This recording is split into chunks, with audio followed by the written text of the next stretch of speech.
우리 하나님 얼마나 천국에서 기뻐하시겠습니까? 천국에 있는 의인 99명보다 잃어버린 한 영혼이 돌아오는 것을 하나님은 기쁘시다, 그렇게 하셨죠. 그래서 전도는 우리 하나님의 소원이자 우리 예수님의 소원입니다. 그래서 이 사람이 가서 씨를 뿌리고 저 사람이 가서 씨를 뿌리고 여러 사람이 두루두루 씨를 뿌리다 보면 결국은 때가 되니 하나님께서 불러주시는 거예요. 오늘 말씀은 뭐냐 하면, 지난 시간까지 밀레도 항구에서 사도 바울이 에베소 장로님들과 함께 작별을 나누는 그런 장면이었습니다. 거기에 보면 분명히 사도 바울은 나는 비록 예루살렘에 가서 내가 고난을 당한다고 할지라도 주의 나라와 복음을 위해서 나는 기꺼이 가겠다. 성령에 매여서 나는 예루살렘으로 가겠다, 그렇게 결심하고 이제 밀레도에서 배를 탔어요. 배를 타고 이리 쭉 내려오다가 두로에 한 7일 정도 머물고요. 그리고 실질적으로 이스라엘의 정치적인 수도 가이사라에 이 배가 가고요.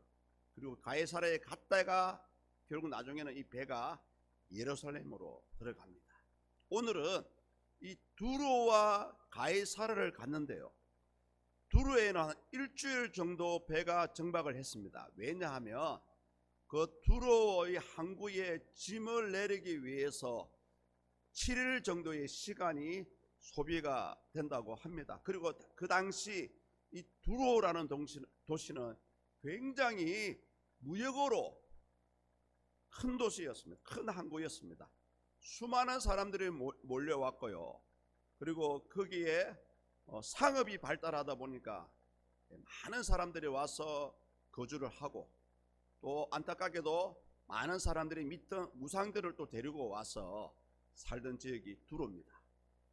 그리고 이 가이사라는 실질적으로 그 이스라엘 나라를 다스리는 수도, 정치적인 수도가 가이사라입니다. 그런데 가만히 오늘 본문을 들어보면 4절과 8절에 보면요, 두로에서 사도 바울이 제자들을 만났는데 하는 말이 뭐라고 합니까? 예루살렘으로 올라가지 마세요. 올라가면 당신 고난을 당하고 죽습니다. 그리고 가이사라에 가서 빌립을 만나게 됩니다. 성도님들, 사실은 빌립을 죽인 사람이 누굽니까? 사도 바울이거든요. 빌립 집사님의 친구인 스데반을 죽인 사람이 사도 바울이잖아요. 그런데 신기한 것은 이 두 사람이 어떤 만나야 될 접촉점이 없음에도 불구하고 사도 바울은 빌립과 만나게 됩니다. 사실은 이 일은 뭐냐 하면, 하나님께서 사도 바울과 빌립이 만나도록 해주신 거예요. 서로가 오해하고 서로가 얽혀 있었던 스데반 집사님의 일로 인해서 상처받았던 부분을 사도 바울이 가서 자기의 지난 날을 용서를 구하고, 또 빌립 집사는 또 그런 사도 바울의 변화된 모습을 보고 예수 그리스도 복음 안에서 서로가 서로를 용서하는 계기가 되었습니다. 근데 중요한 것은 뭐냐 하면, 그때 가니까 다시 아가보라는 선지자가 등장을 해요. 아가보라는 선지자는 누구냐 하면, 예루살렘에 이스라엘 땅에 큰 환난과 기근과 굶주림이 있을 것이라고 예언했던 사람입니다. 하나님께서 이 아가보 선지자를 통해서 예언을 하게 하시는데, 이 예언된 대로 당시 사도 바울이 이 예루살렘을 방문할 때가 주후 57년경입니다. 주 57년경은 뭐냐 하면, 당시 로마의 황제는 우리가 그렇게 잘 알고 있는 네로 황제, 로마 수도 로마에 불을 질렀던 사람이죠. 그리고 그 당시에 AD 57년 당시에 중국은 한 나라가 있었어요. 한 나라가. 자, 그러면 우리나라에는 어떤 나라가 있었을까요? 삼국시대였습니다. 특히 신라에 우리가 잘 알고 있는 이사금이라는 왕이 신라의 4대 왕입니다. 이사금이라는 왕이 이제 신라를 다스리는 그 시대였어요. 자, 여러분, 제가 이 얘기를 왜 하냐 하면 중국의 나라와 우리나라 시대, 동시대의 이 시기를 왜 제가 말씀드릴까요? 이 성경 속에 있는 사실은 세계 역사 가운데 한 가지라는 거예요. 세계 역사 가운데 한 가지입니다. 사도 바울은 신분이 두 개입니다. 로마 사람이자 이스라엘 사람입니다. 그럼에도 불구하고 사도 바울은 결국은 로마로 가서 네로 황제 앞에서 재판을 받게 됩니다. 그리고 어떻게 됐을까요? 그 당시는 우리 기독교가 인정받지 못하던 시대였기 때문에 특히 로마 시대에는 수많은 다양한 신들을 섬기던 시대였습니다. 그러나 우리 하나님은 한 분이잖아요. 한 분이지만 하나님께서 우리의 죄를 사하시기 위해서 독생하신 예수님을 이 땅에 보내주셨죠. 십자가에 달리시게 하시고 죽음을 당하게 하셨지만 그 죽음을 이기시고 3일 만에 다시 살아나셨어요. 500명이 보는 사람 가운데서 하늘로 올라갔습니다. 한 사람도 아니고요. 500명이 보는 가운데서 하늘로 올라갔다면 진짜입니까? 가짜입니까? 진짜죠. 하늘로 올라가는 걸 쳐다보는 가운데 천사가 나타나서 하는 말이 너희가 본 그대로 다시 오실 것이다. 그리고 예수님께서 하늘로 올라가시기 전에 뭐라고 하셨습니까? 약속하신 것을 기다리라. 500명의 사람이 주님을 따랐던 신선한 제자들이었지만 예수님 올라가니까 380명은 다 도망가 버렸어. 나머지 120명 정도만 마가의 다락방에 모여서 예수님 우리에게 약속하신 성령을 보내주십시오. 10일 만에 성령을 보내주셨죠. 자, 오늘 이 사도 바울도 분명히 성령에 매여서 예루살렘에 갑니다. 두로의 제자들이 뭐라고 하냐면 선생님 예루살렘으로 가지 마세요. 당신이 죽음을 당합니다. 그리고 아까 제가 얘기했잖아요. 아가보라는 선지자가 다시 이 사도 바울에 대해서 예언을 합니다. 그 장면이 어디에 나옵니까? 11절에 나오죠. 11절을 보십시오. 우리 11절 함께 읽습니다. 시작. 우리에게 와서 바울의 띠를 가져다가 자기 수족을 잡아매고 말하기를 성령이 말씀하시되 예루살렘에서 유대인들이 이같이 이 띠 임자를 결박하여 이방인의 손에 넘겨주리라 하거늘. 아멘. 아가보 선지자는 어떤 사람입니까? 이스라엘 땅에 환난과 궁핍과 고난이 있을 것이라고 예언했던 선지자입니다. 그 예언된 대로 하나님께서 역사하셔서 그대로 이루어졌던 사람이에요. 자, 그렇다면 사도 바울의 띠를 가지고 이 띠 인자가 결박을 당해서 죽을 것이다. 실질적으로 이 구약의 시대에는 수많은 선지자들이 자기의 그 예언이 진짜라는 것을 보여주기 위해서 실질적으로 그렇게 옷을 찢어가지고 이렇게 그 사람의 띠를 가지고 이렇게 예언을 많이 했다고 합니다. 예를 들면요, 열왕기상 11장에 보면 아히야라는 선지자가 나옵니다. 아히야라는 선지자가 나오는데 그 당시 여로보암이라는 사람에게 자기 옷을 12조각으로 찢어서 10가지 조각을 주면서 하는 말이, 당시 여로보암 왕이 아니었습니다. 당신이 북이스라엘 나라를 10개의 지파를 다스릴 것이다 하고 옷을 10가지를 찢어주죠. 그 예언된 대로 이루어졌잖아요. 마찬가지입니다. 이 아가보라는 선지자가 사도 바울의 띠를 가지고 이렇게 고통을 당할 것이다 라고 예언한 일이 이루어질까요? 안 이루어질까요? 당연히 이루어지죠. 오늘 이 말씀대로 이 말씀대로 사도 바울은 결국은 뭡니까? 예루살렘에 가서 체포를 당합니다. 그리고 많은 사람들 앞에서 죽을 고비를 겪다가 결국은 나는 가이사에게 상소를 하겠습니다. 당시 로마의 황제를 가이사라 그랬잖아요. 가이사 아구스도의 가이사에게 나는 상소를 하겠습니다 해서 사도 바울이 로마까지 가게 됩니다. 로마에 가서 복음을 전했지만 결국은 어찌 됩니까? 제가 조금 전에 말씀드렸던 네로 황제에게 사형을 언고받고요. 한 오래도록 몇 년간 로마 감옥에 있다가 결국은 목이 베어서 순교를 당하게 됩니다. 이 이방인의 손에 넘겨진다라는 말이 바로 그런 의미입니다. 이방인의 손에 넘겨진다. 로마의 손에 넘겨질 것이다. 그런 말이죠. 마태복음 20장 19절을 보면 우리 예수님도 그런 이방인의 손에 넘기자는 일을 당하셨죠. 자막 보이시죠? 자막 보시면서 함께 읽습니다. 시작. 이방인들에게 넘겨주어 그를 조롱하며 채찍질하며 십자가에 못 박게 할 것이니 제3일에 살아나리라.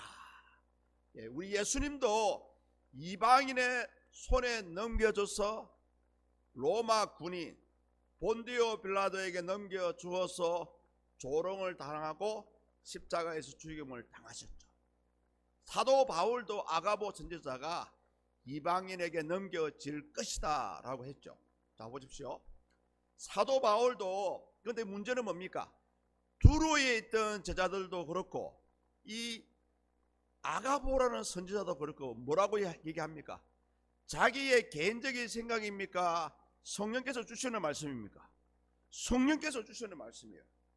두로의 제자들도 성령의 감동을 받아서 예언을 했어. 가이사랴의 이 아가보 선지자도 성령의 감동을 따라서 성령께서 말씀하시기를 사도 바울이 고난을 당할 것이고 이방인에 넘겨질 것이다 라고 했습니다. 자, 근데 중요한 것은 뭡니까? 사도 바울도 성령의 응답을 받았죠. 나도 성령의 응답을 받아서 성령에 매여서 나는 예루살렘으로 간다. 자, 성도님들, 그러면 뭐가 문제입니까? 두로에서 예언했던 제자들을 가이사랴에서 예언했던 아가보 선지자의 이들의 성령의 예언이 틀렸습니까? 아니면 사도 바울의 성령의 감동이 틀렸습니까? 누가 틀렸어요? 분명히 두 지역의 사람들은 예루살렘에 가면 죽을 것이다 라고 했는데 사도 바울은 그래도 나는 간다. 나는 성령에 매여서 그래도 간다. 그 두로의 그 4절을 보시면요, 4절을 읽어보시면 어떤 내용이 나오냐 하면 두로의 제자들이 이렇게 얘기합니다. 제자들을 찾아 거기서 이래를 머물더니 그 제자들이 성령의 감동으로 바울들어 예루살렘에 들어가지 말라 하더라. 들어가지 말라 하더라. 금지 들어가면 안 된다. 성령의 명령이었어요. 그런데 사도 바울은 이 말을 무시하고 지금 예루살렘을 가고 있잖아요.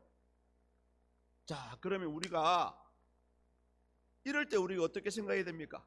한쪽에서는 예루살렘을 가지 말라 그러고 한쪽에서는 비록 그리 한다 할지라도 나는 예루살렘에 간다. 그럼 어떻게 해야 돼요? 어떻게 해야 돼요? 누구 말이 맞나요?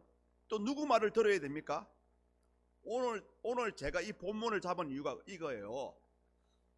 동일한 사건을 가지고 둘 다 양쪽에서 성령의 감동을 받아서 성령의 말씀하심을 따라서 똑같이 예언을 했습니다. 자, 그러면 누구의 말을 따라야 됩니까? 이런 거 있잖아요. 목사님도 성령의 감동을 받아서 어떤 일에 대해서 얘기하고, 우리 어느 권사님들도 목사님 제가 받은 감동은 그게 아니고요, 이렇게 해야 됩니다, 하나님께서 가르쳐 주셨어요 라고 얘기한다면 누구 말을 들어야 돼요? 자, 잘 들어보십시오. 잘 들어보십시오. 자, 중요한 것은 뭐냐 하면, 두로의 제자들 그리고 가이사라의 아가보라는 선지자는 누구를 위해서 예언하고 있습니까? 하나님을 위해서 예언하고 있습니까? 사도 바울을 위해서 예언하고 있습니까? 비록 하나님의 명령에 따라서 예언을 하지만 결국은 뭐라고 합니까? 하나님의 일보다 사도 바울의 생명을 더 거기에 치중을 했다는 거죠. 이들도 예언이 틀린 건 아니지만, 성령의 감동이 틀린 건 아니지만, 두루와 가이사랴에 있던 사람들은 하나님의 일보다는 사도 바울의 생명을 귀하게 여기는 그런 식으로 생각을 했고요. 똑같은 일이지만 사도 바울은 어떻습니까? 비록 예루살렘에 가면 나는 죽을 것이라는 사실을 알고 있지만, 그래도 예루살렘에 가는 이유는 뭡니까? 예루살렘에 가지 말라라는 두로의 예언을 무시하고 예루살렘에 가는 이유가 뭡니까? 사도 바울은 비록 내 생명이 끝이 난다 할지라도 나는 하나님의 나라와 복음을 전파하게 하기 위해서 예루살렘에 간다는 거죠. 한쪽은 사람의 생명을 귀하게 여겼지만, 사도 바울은 내 생명도 소중하지만 그보다는 하나님의 일이 우선이라는 거죠. 똑같은 성령의 감동을 받았지만 사도 바울은 무엇을 생각했습니까?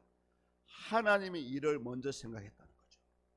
자, 성도님들, 그래서 우리가 이 땅에 살아가는 동안에 예배를 통해서, 말씀을 통해서, 기도를 통해서, 여러분의 믿음을 통해서 하나님께서 각자에게 사명을 주시고, 때로는 감동을 주실 때도 있고, 때로는 꿈을 꿀 때도 있고, 때로는 음성을 들을 때도 있고, 또 때로는 말씀 가운데 이 말씀이 내 눈에 확 들어와서 내 마음속에 확 들어오는 경우도 있습니다. 이것이 성령의 감동의 방법입니다. 그러나 가장 중요한 것은 뭐냐 하면, 그 말씀이 나에게 주시는 말씀이 맞다면 과연 이 말씀대로 행동을 했을 때에 하나님이 기뻐하실까? 또 우리 교회에 유익을 줄까? 또 다른 영혼을 살리는 일에 도움이 될까? 이것을 우리는 먼저 생각을 해야 한다는 거죠. 아무리 성령께서 환상을 주시고 꿈을 주시고 예언을 주신다 할지라도 그것이 다른 사람을 상처를 주고 하나님이 원하시는 일이 아닌 것 같고 우리 교회에 불이익을 주는 것 같다면 그것은 틀리다는 거죠. 비록 사도 바울은 자기의 생명이 소중하지만 내 생명보다는 오히려 나로 인하여서 이방 나라의 복음이 전하되고, 특히 사도 바울이 예루살렘에 꼭 가려는 두 가지 현실적인 이유가 있었잖아요. 지난 시간에도 제가 잠시 말씀을 드렸지만 로마서 15장 23절에 보면 사도 바울은 내가 비록 예루살렘에 잡혀간다 할지라도, 로마에 잡혀간다 할지라도 로마에서 복음을 전하고 땅끝까지 가서, 그 당시 땅끝은 스페인, 지금은 스페인이죠, 스바나로 갈 것이다 라는 자기 나름대로의 선교 계획을 가지고 있었습니다. 그래서 사도 바울은 어떠한 유혹이 있다 할지라도 자기 마음은 무조건 나는 로마로 간다, 이 생각만 가득했습니다. 그리고 15장 25절에 보면 아까 제가 말씀드렸잖아요. 아가보 선지자가 예언한 대로 이스라엘 땅 전체에 수많은 사람들이 기근을 만나고 먹을 것이 없어가 힘들어했습니다. 그때의 사도 바울이 자기가 개척했던 교회마다 이 소식을 전하고 모든 교회를 통해서 구제 헌금을 받았어요. 그 구제 헌금을 예루살렘 교회에 전해주기 위해서 사도 바울은 현실적으로 무조건 예루살렘에 가야만 했습니다. 성도님들, 어찌되었든 오늘 이 본문을 통해서 보면 사도 바울이 자기가 죽음을 당할 줄을 알고도 예루살렘에 가면 고난을 당할 줄 알면서도 가는 이유가 뭐냐? 결국은 뭡니까?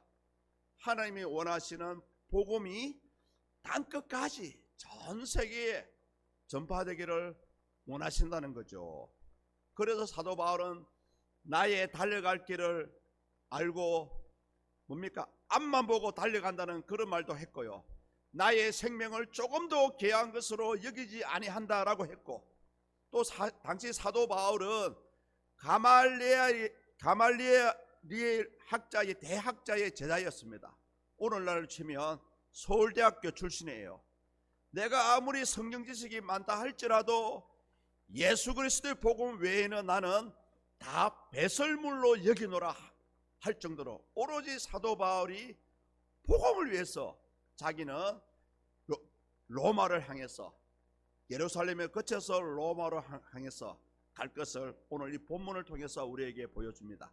비록 때로는 성령께서 나의 길을 막는다고 할지라도 그 길이 하나님이 원하시는 길이라면 사도 바울은 기꺼이 그런 성령의 경고에도 불구하고 예루살렘으로 간다는 것을 오늘 본문을 통해서 우리에게 말씀하고 있습니다. 사랑하는 성도님들, 오늘 이 사도 바울의 결정이 어쩌면 오늘을 살아가는 저와 여러분에게도 이러한 결정이 있어야 한다는 것입니다. 내가 어떤 일을 선택해야 될 경우가 있어요. 그러면 이 어떤 일을 결정하시기 전에 반드시 기도하시고, 하나님 진정 제가 여기서 선택을 해야 됩니다. 이 선택을 하게 되면 이러이러한 결과가 나올 것이고, 또 다른 선택을 하면 이러이러한 결과가 나올 것인데 어떻게 하면 좋습니까? 가장 좋은 구분 방법은요, 둘 중에 하나를 선택해야 한다면, A나 B, 이거 아니면 저것을 선택해야 한다면 그것이 하나님께 영광이 되고 우리 교회에 큰 유익이 되고 또 우리 가정에 큰 기쁨이 되는 일이라면 그것을 선택을 해야 한다는 거죠.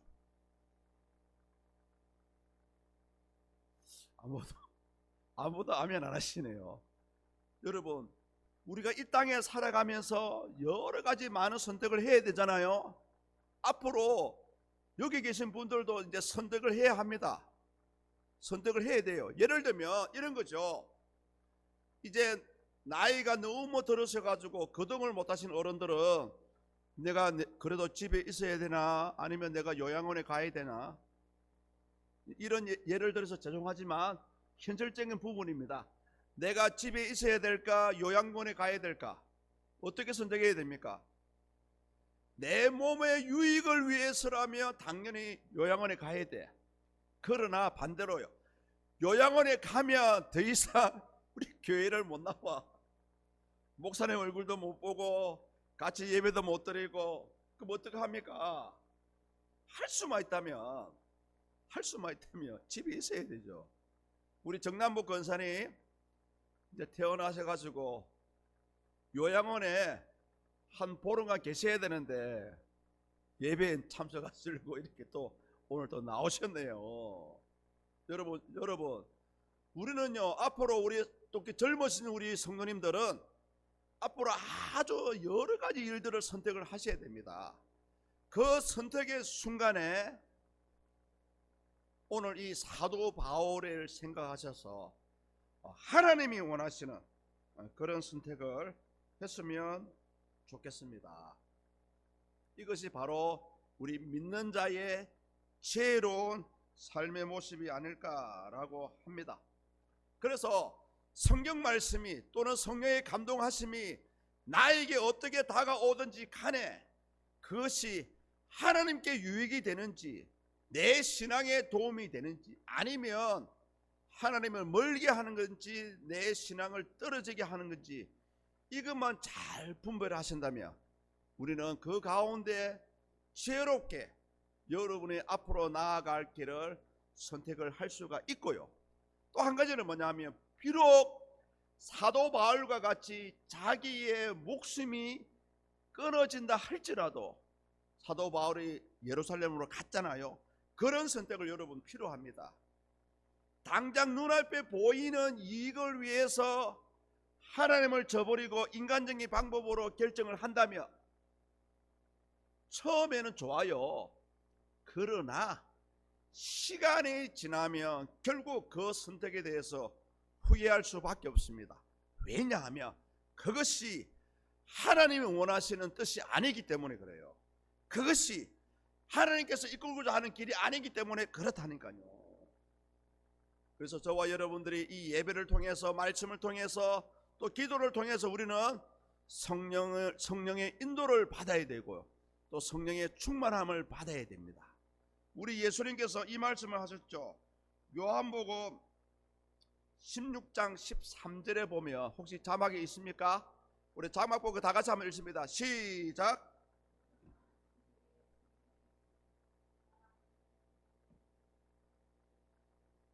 그가 스스로 말하지 않고 오직 들은 것을 말하며 장래 일을 너희에게 알리시리라. 아멘. 우리 예수님께서 하신 말씀이잖아요. 지금을 시대를 우리가 성령의 시대라고 합니다. 저와 여러분들이 올바른 믿음 생활을 하기 위해서는 반드시 이 성령님을 받아야 돼요.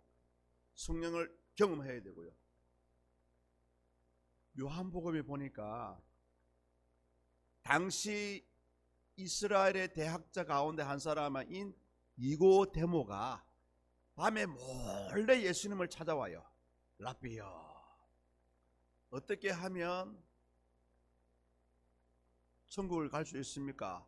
어떻게 하면 영생을 얻을 수 있습니까? 라고 질문을 할 때에 예수님께서 뭐라고 하셨나요?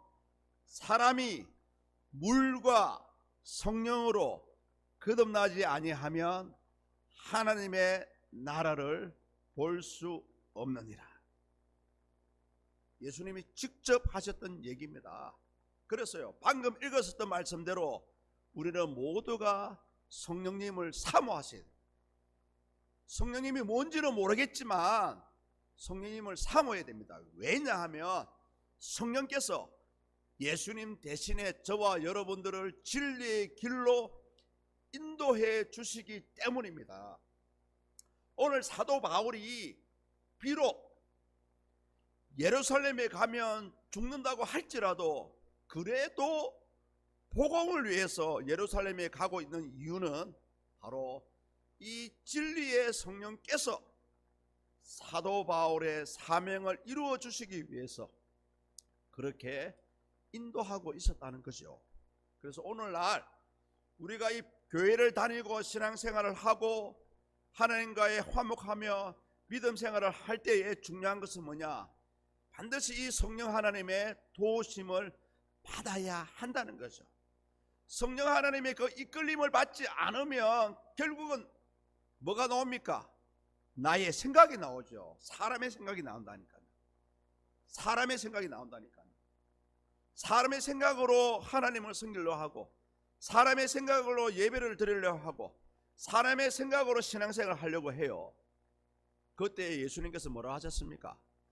불법을 행하는 자들아 다 내게서 떠나가라. 평생을 사람의 생각대로 내 생각대로 신앙생활을 한다면 이런 사람을 향해서 예수님께서 불법을 행하는 사람이라고 하지 않겠습니까?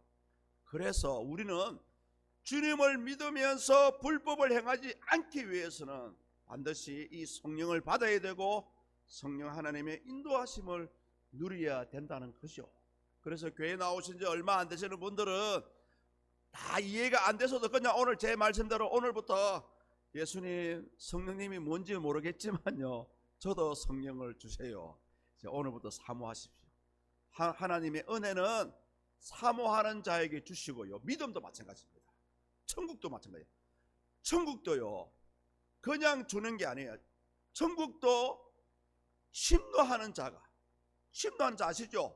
와서 빼앗는 자가, 와서 빼앗는 자의 것이라고 합니다. 천국도 침노하는 자의 것이라고 말씀하신 이유가 그거예요. 사모하고 구하고, 하나님 나에게도 은혜를 주십시오, 나에게도 믿음을 주시고, 나에게도 능력을 주시고, 나에게도 부를 주시고, 나에게도 형통을 주시고. 왜 그런 걸 구해야 됩니까? 결국은요, 오늘 사도 바울과 같이 저와 여러분들의 삶의 목표는 비록 이 땅에서 힘들게 살아가지만 결국은 나를 통해서 주의 복음이 세상에 전파되는 데 있습니다. 그래서 내가 뭐 직장생활 할 때 그렇잖아요. 친한 사람한테 그러잖아요. 아무개님 시간 나면 교회 한번 가. 그 말만 해도 되는 거예요. 그 말만 해도 돼요. 그 사람이 교회를 나오고 안 나오고는 하나님 소관이고, 우리는요 그렇게 간단하게 전하면 됩니다. 뭐 저라고 뭐 요 동네에 뭐 전도하러 가면 별다른 말을 합니까? 누룽지 하나 주시면서 시간 나면 교회 놀러 오세요. 끝이에요. 시간 나면 교회 놀러 오세요. 끝이라니까요. 뭐 복잡하게 예수님 믿으라 소리 할 필요도 없어요. 시간 나면 교회 놀러 오세요. 끝이라니까요, 여러분. 이것이 오늘을 살아가는 저와 여러분들의 삶의 최종 목표입니다. 이렇게 살아가는 것이 하나님을 기쁘시게 하는 것이고요, 이렇게 살아가는 것이 우리는 천국을 향해서 우리는 걸어가는 믿음의 여정으로 걸어가는, 삶의 여정으로 걸어가는 우리 믿는 자의 삶의 모습이라는 거죠. 자, 어찌되었든 오늘 우리 사도 바울을 통해서 우리가 들었듯이, 우리 하나님은 아무나한테나 생명을 바치라고 하지 않으니까 걱정하지 마세요. 주어진 환경에서 열심히 일하시고, 또 열심히 돈도 벌고, 열심히 복음도 전하고, 열심히 살아갈 때에 그것이 하나님을 기쁘시게 하는 복된 삶인 줄 믿습니다. 그러나 가장 우리가 놓치지 말아야 될 것은 결국은요, 모두가 성령의 충만을 입어야 바로 하나님이 기뻐하시는 그러한 삶의 모습들을 살아갈 수 있다는 거죠. 그래서 오늘부터 우리 학단교회 모든 성도님들은 성령을 사모하십시오. 예수님 목사님을 통해서 성령을 사모하라 하는 건데, 먹는 건지 좋은 건지는 모르겠는데 일단 주십시오. 저도 성령을 받겠습니다. 자, 결국 이 말씀이 오늘 사도 바울의 모습이 어디로 연결되냐 하면 바로 사도행전 1장 8절이잖아요. 저기 보시면 내 정인이 되려는 현수막을 달았습니다. 우리 학단교회에 제가 있는 동안에는 평생의 비전이 저겁니다. 우리 저기 자막 보이시죠? 오직 성령이 너희에게 임하시면 너희가 권능을 받고 예루살렘과 온 유대와 사마리아와 땅끝까지 이르러 내 정인이 되리라. 저러한 삶을 살아가기 위해서 힘쓰고 애쓰는 자에게 하나님은 은혜를 주시고 건강을 주시고 능력을 주시고 성령 충만을 주시고 여러분의 필요한 것들을 채워줄 줄 믿습니다. 따라서 성령 충만을 입어서 성령의 말씀하심에 따라 하나님이 기뻐하시는 믿음의 삶을 살아가시기를 예수님의 이름으로 축복합니다.